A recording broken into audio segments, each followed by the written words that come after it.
Hello, everyone. My name is Talal Dahhan. I'm one of the faculty members at the Division of Pulmonary and Critical Care Medicine at Duke University. I'm also a member of the Center for Pulmonary Vascular Disease. I'm going to talk to you guys about acute right heart failure and what's peculiar in management of these patients in the intensive care unit. I'm going to talk today about how difficult is acute heart failure and how could it be a clinical challenge. We'll discuss about how to stabilize those kind of patients who are usually in the intensive care unit for hemodynamic instability or a critical illness. And it's really tricky to take care of these patients. Usual therapeutic interventions like fluid boluses may actually worsen outcomes.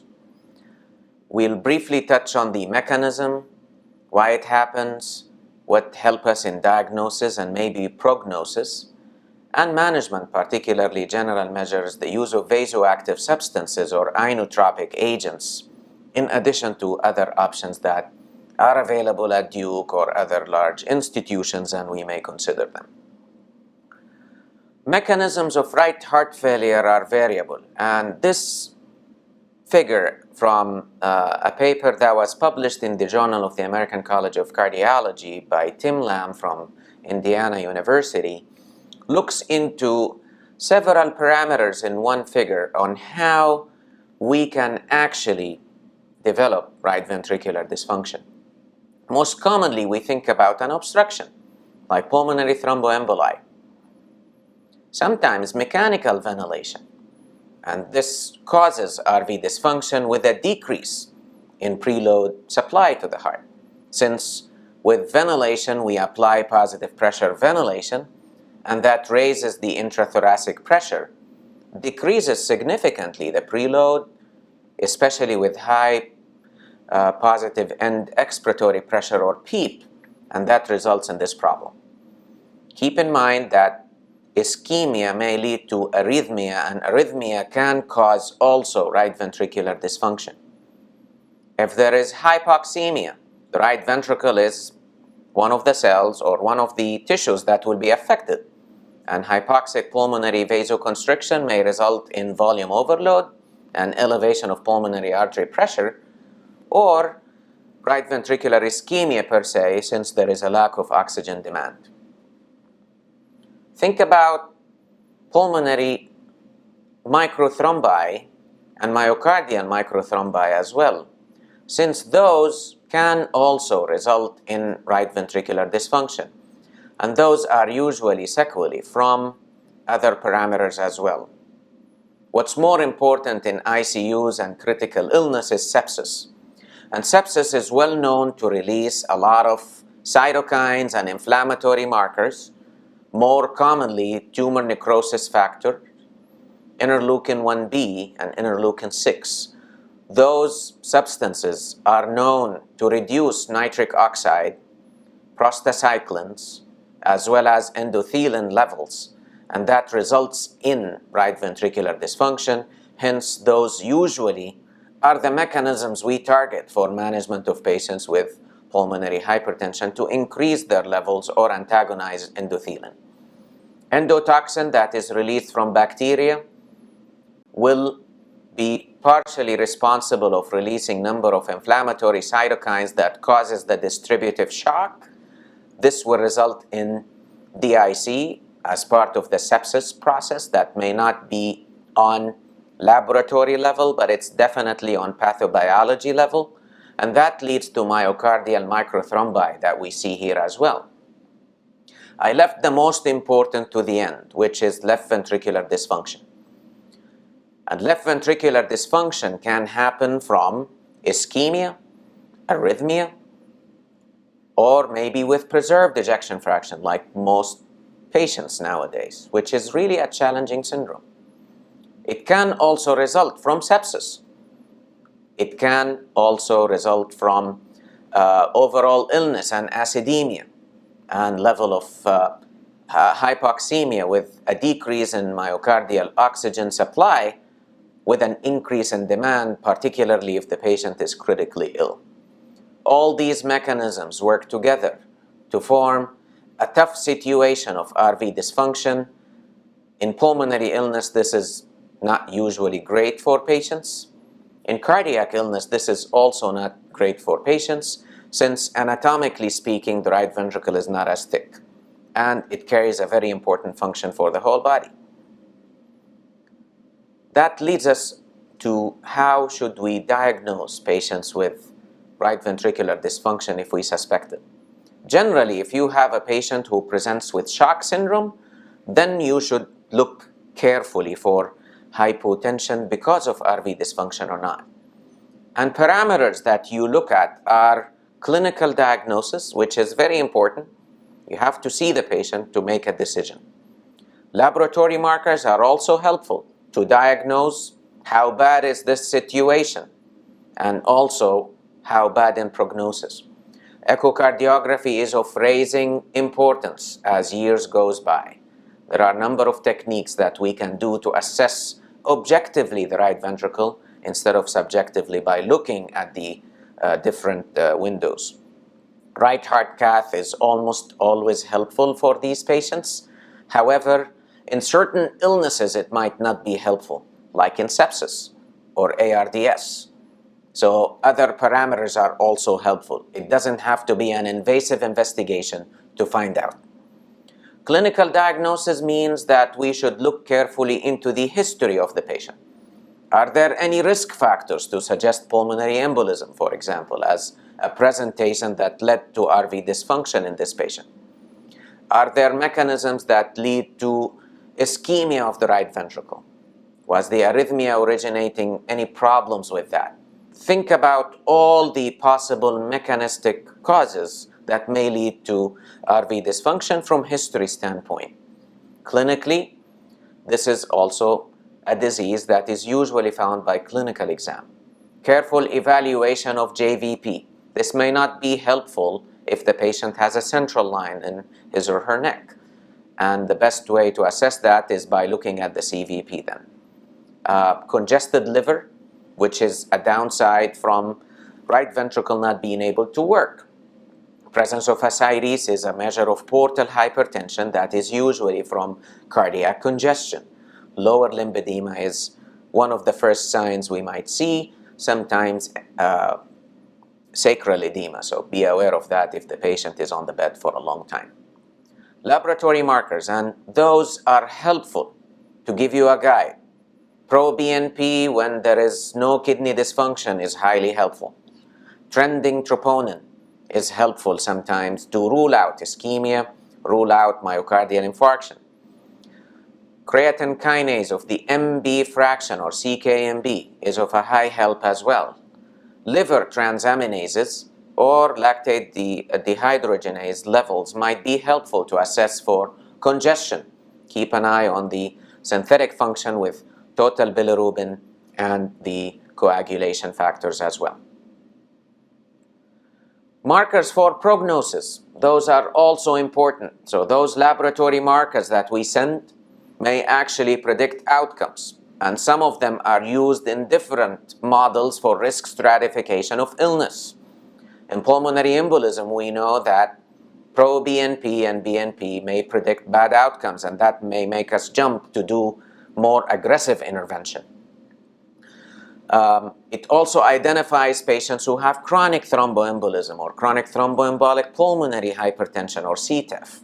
Those patients are very difficult to manage, and it may make us think about that when we send one of those cardiac biomarkers. Right ventricular failure per se, back in 2010, group of European colleagues found that it actually may predict mortality. If the patient has a normal kidney function of pro-BNP more than 1400 is correlated with bad outcomes. Same with a BNP more than 600. Hyponatremia. We send chemistry levels all the time. A drop in serum sodium of less than 136 may actually predict higher risk of death in patients with acute right heart failure. Creatinine more than 1.5 indicates a higher risk of death in someone who had a normal kidney function before or on the mild kidney impairment range or kidney injury range. How is that possible? When the right ventricle is swollen, the left ventricle is compressed, outflow from the left ventricle will be decreased, and that leads to poor kidney perfusion. And that's why in most critically ill patients, we assess carefully kidney function as time goes by. Looking at echocardiographic parameters, we usually look at the right ventricular size, we usually look at the right ventricular function, we assess sometimes for the tricuspid regurg, looking at the right ventricular systolic pressure. However, there are novel techniques that are helpful to assess maybe the right ventricle on a region or as a whole. If we look on the tricuspid annular plane systolic excursion, this parameter is helpful to assess the right ventricle on this level only. And that was one of earliest signs to assess the ventricle from objective standpoint instead of subjectively saying this is moderately dilated, this is severely dilated. Myocardial performance index was something that was introduced by Dr. T or Tai, and it was mostly used for the left ventricle. However, it had some recent applications on the right ventricle where it may correlate with outcomes and the severity of the disease. What's highly helpful is a technique that focuses on speckle tracking echocardiography. So if we track the right ventricular movement on its free wall, or maybe more importantly on the whole right ventricle, that give us a number called right ventricular strain or right ventricular longitudinal strain. Most of the new echo machines can give you that. Echo technicians here at Duke are highly helpful to assess for this, and it predicts actually in certain calculators ejection fraction of the right ventricle. And there are studies like that was done by Dr. Rajagopal here at Duke that shows there is a significant correlation with the severity of pulmonary hypertension, which is one of the main reasons and mechanisms causing right ventricular failure in these patients.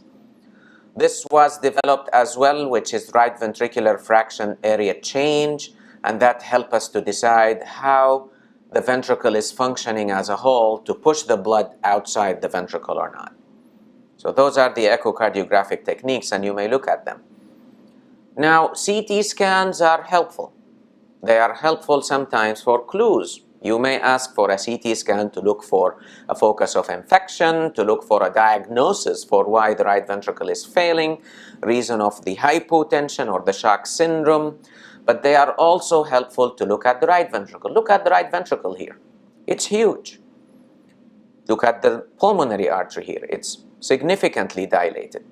Right ventricle and right atria are massive on figure B. There is some retrograde flow from the contrast, as we can see here on the IVC. And this indicates how big and full is the IVC compared to normal sizes in other patients. It may also help us to find blood clots, like here, and reconstruction images are helpful as well.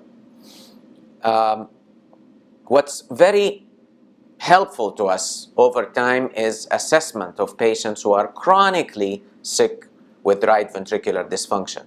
And those are my group of patients who have pulmonary hypertension and different pulmonary vascular disease that I usually see in clinic and take care of. What we usually do to assess the reason of their right ventricular failure or pulmonary hypertension is right heart catheterization. And what we do is that we pass a catheter from the internal jugular, that's a Swan-Ganz catheter that usually comes through the superior vena cava, and it goes down to the right atrium. We measure pressures here, then go to the right ventricle, we measure pressures here, then we pass through the pulmonary valve to the pulmonary artery and we measure pressure here, and then we go to one of the branches of the right or left pulmonary artery and we inflate the balloon here until it wedges. Usually the catheter is inflated while we advance, so until it wedges here, we know that this correlates with left atrial pressure down here.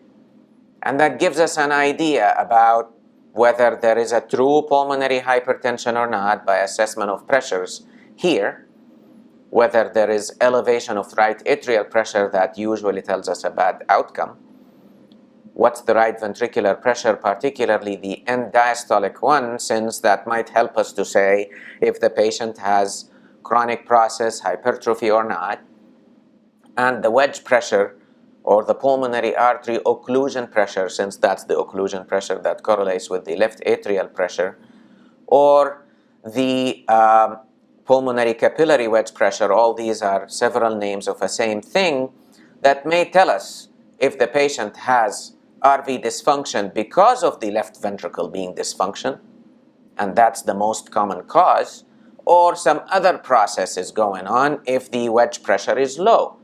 And what differentiates low and high is level of 15. If it is less than 15, generally we think that the left ventricle and the left side of the heart is not responsible for this. But if it is more likely to be from other causes, whether mechanical obstruction of this with a clot or by an increase in the pulmonary vascular resistance. And those are the numbers that you read on a heart cath. And numbers may correlate with bad or good outcomes. The right atrial pressure is the first that we assess. And a level of more than 15 or so is known to correlate with bad outcomes and a strongly bad prognosis. Right ventricular pressure we measure so that we see where are the patient in terms of ventricular function. The PA pressure, systolic and diastolic, we usually look at the mean to stratify the severity. Normally in all of us we have a mean PA pressure of less than 20. If it is more than 25, that's mild pulmonary hypertension. More than 30 is moderate, more than 35 is severe. However, we now keep an eye more often on the cardiac output and the cardiac index. And that tells us, is this pulmonary artery pressure elevation causing badness on the heart or not? Because sometimes, especially if the myocardial is so much affected with pulmonary hypertension, cardiac index is low and mean PA pressure starts to drift down as well, since there is nothing left in the function of the heart to help with that. And that's a bad sign. So we look at the cardiac output more often. We spoke briefly before about the pulmonary artery occlusion pressure and the wedge pressure. Less than 15 indicates a different process than the left heart. More commonly, we see pulmonary hypertension from left heart disease, and that indicates we need to do something about the valve, myocardial function, focus more on the left side, or maybe volume optimization. Cardiac output, we measure it through different methods. We could do that by the thermodilution or the Fick's equation. Fick's equation looks at assumed oxygen consumption. That's how we do it here. We could measure actually the actual oxygen consumption, but takes some time. In different ICUs, we assess cardiac output using several methods. In intensive care units of medically ill people who have septic shock and sepsis, and a decision was to consider right heart cath, which we don't do commonly nowadays, means that we are probably going to use thermodilution or thermodilution methods to look for the cardiac output. Reason for that is the oxygen consumption on assumption is not probably that accurate if the patient is septic. However, using the thermodilution might be more helpful. In the cardiac intensive care units, it's actually the other way around. You cannot use thermodilution because usually patients with pulmonary hypertension have tricuspid regurgitation that is severe. The presence of a TR indicates that we're probably not going to have an accurate measurement using thermodilution. Therefore, the decision is to use Fick's. And recommendations are variable in different patients. In congenital heart disease patients, we probably tend towards using thermodilution, but we use also Fick's sometimes. So stratification of using, there are institutions that do both and then they average out the output and index calculation from these. That's also reasonable to consider. The latest European Society guidelines for assessment of pulmonary hypertension patients points towards the use of thermodilution more than fix. And this is a discussion that goes among cardiologists frequently. Decision about therapy depends a lot on the cardiac index as well as the mean pulmonary artery pressure, with an eye on the wedge pressure, as I have discussed a little earlier. It also tells us about prognosis. The lower the cardiac output, the worse is the outcome. Pulmonary vascular resistance is usually calculated from having all these numbers. We take the mean pulmonary artery pressure, we subtract the pulmonary artery occlusion pressure or the wedge, and we divide that by the cardiac output. We get a number in Wood's unit. Other institutions may use the Dahhan's unit, which is a multiplication by 80. A level of pulmonary vascular resistance of 12 or more indicates really bad outcomes, and that correlates with 1,000 or 1,200. Usually what we see in our cath lab reports are the Wood's units. How do we approach patients who have RV dysfunction? Now we know they have RV dysfunction, then what are the strategies I should focus on? And there are at least 11 of them to keep in mind, according to this review. Interventions that improves right ventricular function and contractility. We're going to talk about some vasoactive substances that help with that. Interventions that decrease left ventricular systolic and diastolic function. We always keep that in mind because left ventricular dysfunction is a common cause. So you may need to help the left side of the heart if you know that they have that, say, with a high wedge, then by decreasing their afterloads, improving left ventricular contractility as well. Interventions that optimize volume status. And optimization of volume not necessarily means diuresis. We do that all the time. Diuresis is very important. More commonly, patients with right ventricular dysfunction are overloaded.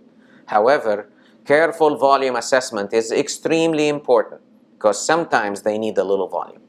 Interventions that decreases effects of endotoxins and cytokines.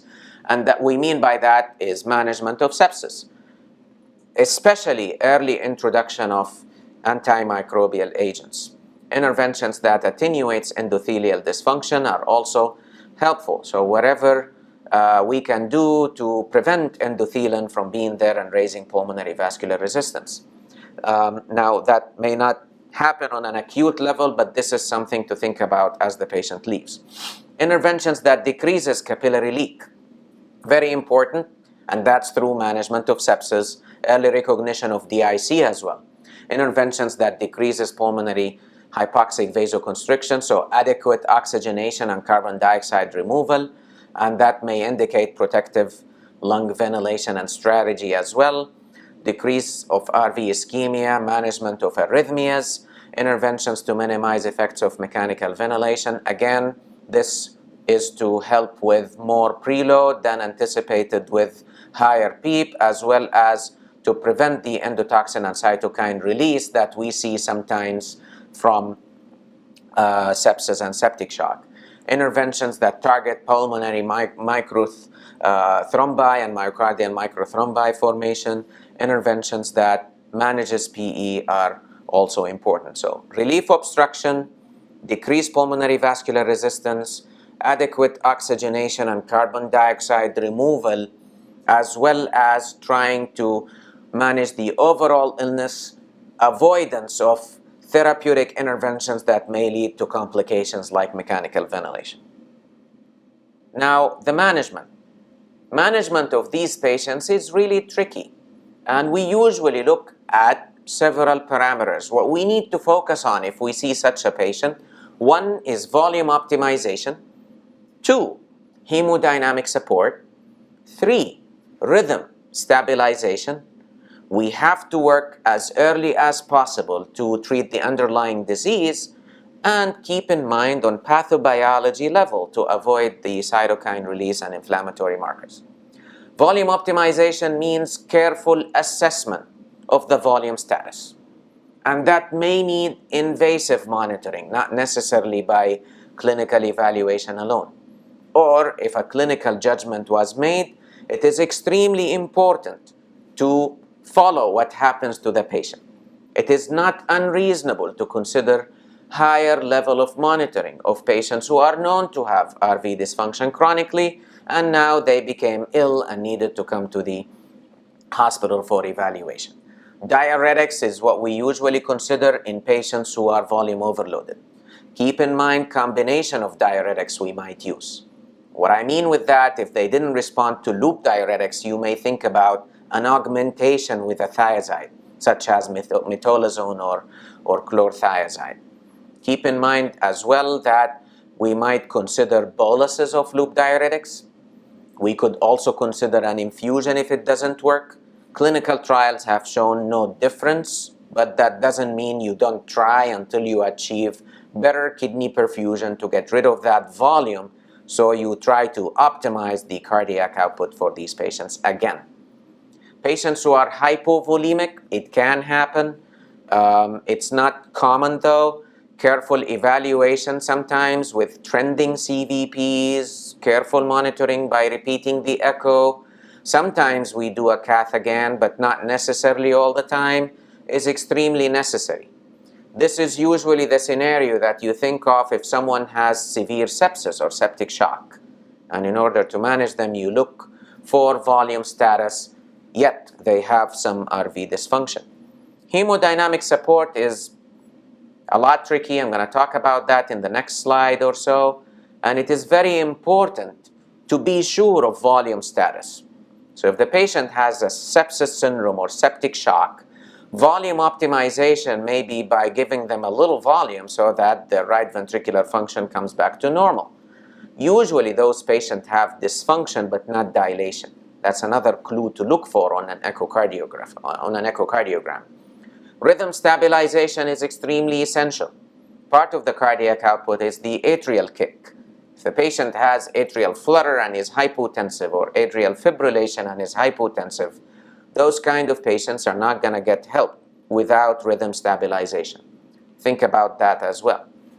Treatment of the underlying disease is extremely essential. And this review talks about how important to consider management of the most common cause of RV dysfunction, and that's pulmonary hypertension. And we have 3 classes of medications that we could consider: the nitric oxide dependent, the prostanoids and prostacyclins, endothelin receptor antagonism. Usually we avoid those, and hence it is written in the last group of recommendations for medications, since it is considered as a negative inotropic agent, so it might not be recommended. However, we might consider that. Keep in mind that using an endothelin receptor antagonist can be difficult in critically ill patients who cannot take PO medications, since those medications are usually not crushed. Similar with phosphodiesterase type 5 inhibitors, since they may cause systemic hypotension, such as tadalafil or sildenafil. Inhaled nitric oxide is the most common we use, and this is on top of diuresis. Again, volume optimization to be kept in mind. Pulmonary embolus, we anticoagulate, we carefully evaluate for systemic or catheter-guided thrombolysis. If the patient has chronic thromboembolic disease, think about thromboendarterectomy for carefully selected patients. If they have RV infarction, then that shifts us to the interventions to prevent and manage MI. The presence of LV dysfunction means that we should work carefully to reduce their afterload, relieve the left ventricle from all that work that it has to do. Diuresis will also help to decrease that volume that the left ventricle has to use. Using inotropic agents, keep in mind afterload reducers such as niseretide, which is helpful. Sometimes the use of assist devices is not contraindicated. In fact, we may carefully assess for using intra-aortic balloon pumps and LVADs as well, or left ventricular assist devices. The congenital heart disease and valvular heart diseases may need some valvular or corrections by percutaneous interventions or sometimes surgical. Sepsis and acute lung injury, here comes the point where we think about volume resuscitation in addition to early introduction of antibiotics. Activated protein C has no value to be used anymore, but in very rare occasions people may still think about it. I wouldn't advise for it. Lung protective strategy is something that we should keep in mind. Post-cardiothoracic surgery is something that we should consider, particularly inhaled nitric oxide. And the prostanoids, and the idea is acutely there might be some RV dysfunction. Commonly in our cardiothoracic ICUs, we use a lot of these to help with a relief. Keep in mind, lung protective strategy for the cytokine release is extremely essential as well. Hemodynamic support is highly debatable. And again, please be sure what population of patient are you treating. It becomes extremely tricky if a known patient with pulmonary hypertension comes to the intensive care unit with an infection that is causing severe sepsis and hypotension. So being aware of volume status is critical, particularly in the first few hours of their presentation. And that may need careful clinical exam, bedside echoes, critical care ultrasonographies, evaluation of the inferior vena cava, looking at the collapsibility or distensibility index, depending if the patient was intubated or not intubated, when we assess the inferior vena cava using bedside echoes. Sometimes we do central line and we monitor central venous oxygen saturation, and if it was high, that may indicate hypovolemia and give them some fluid. If it is low, that may indicate poor cardiac output or anemia, so you have to be careful with that. Say you are sure the patient is volume overloaded, you're doing some diuresis, and now you're thinking of an inotropic agent to be considered since the patient is hypotensive and needs some organ perfusion. Dobutamine is what is recommended. However, it has the problem of systemic hypotension. So sometimes we combine using dobutamine with norepinephrine. Milrinone is highly helpful as well because it augments the cardiac output as well as reduces the pulmonary vascular resistance. We don't like using milrinone a lot in critically ill patients of medical reasons. This is because of systemic hypotension and bad outcomes. Vasopressin might be helpful. It's usually in a low dose that's around 0.02 to 0.03. We reach occasionally 0.04 units of infusion. Dopamine, we highly use it because it doesn't reduce cardiac output and rarely causes systemic hypotension. Keep in mind that we don't like the alpha effect of dopamine. Therefore, once you reach a dose of 10 microgram per kilogram per minute, it is usually recommended to move to an addition of another inotropic agent because you're not going to get any benefits. Afterload increasers are not recommended here, hence phenylephrine is on the list of avoidances, in addition to higher doses of dopamine that are usually causing the alpha effect, which is not helpful. Keep in mind that whenever possible and you think there is an indication, consider an inhaled nitric oxide, consider inhaled prostanoids, sometimes systemic prostanoids if you think that nothing is working. Rescue therapies. If all these interventions are not helpful to you, then right ventricular assist devices have been introduced, and those are temporary supports. Usually those are bridge therapies to something else. And right ventricular assist devices, the concept of that is we're just trying to bypass a very sick right ventricle. Instead of having the blood flow from the right atrium to the right ventricle to the pulmonary arteries, we try to augment using the right ventricle by taking blood from there and producing it back to the pulmonary artery. So the ventricle may rest and recover, or until other form of therapies come like transplantation. VA ECMO or veno-arterial ECMO is basically a way to support the right ventricle. And as a reminder, we have two ways of extracorporeal membrane oxygenation. We have the veno-venous method that depends a lot on a normal right ventricle. So in RV dysfunction, it's a big no to do VV cannulation. We usually go for a VA cannulation. Transplantation is something that is usually the destination for patients with severe pulmonary hypertension, from left heart disease, from right heart disease. If they're not recovering, if they stay in the hospital, if nothing is working to decrease their pulmonary vascular resistance when indicated, then you think about transplantation. And Sometimes we do palliative procedures in limited indications like atrial septostomy, where there is a dilation of the PFO that was there, so we create a hole or re-establish that to relieve some of the pressure on the right ventricle that results in terrible hypoxemia, or we make an artificial PDA. We connect between the pulmonary artery and the descending aorta, as shown here in a diagram from the New England Journal of Medicine. Those interventions are usually helpful to relieve pressure in very advanced situations. They are usually a bridge to advanced therapy such as transplantation. To summarize, right ventricular failure is very tricky. It is very difficult to manage. Take your time to evaluate carefully the situation of the patient and volume status. Make sure you know the cause, or try to find the cause at least. You got to have low threshold for inotropic support, particularly with agents that augment cardiac output instead of using agents that mainly increases the afterload. Not sure about the situation? We are here. Talk to us. Consult a senior colleague.